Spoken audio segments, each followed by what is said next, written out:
আজ থেকে আবার শুরু হলো রুকু স্কুল। গরমের ছুটি শেষ, তাই সকাল সকাল উঠে বাবা আর ছেলে দুজনেরই টিফিন রেডি করে ব্যাগ ট্যাগ গুছিয়ে রুকুকে দিয়ে এলাম স্কুলে আর ওকে দিয়ে এলাম বাস স্ট্যান্ডে।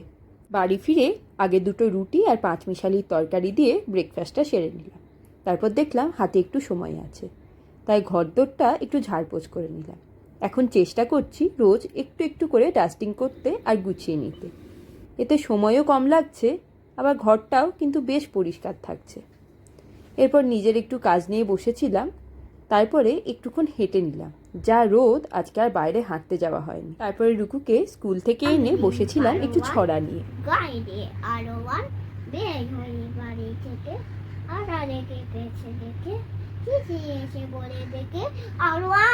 তারপরে রুকুকে খেতে দিয়ে একটু টিভিটা চালিয়ে দিয়ে আমি আবার বসলাম কাজে। এভাবেই চলতে থাকে আমাদের প্রতিদিন।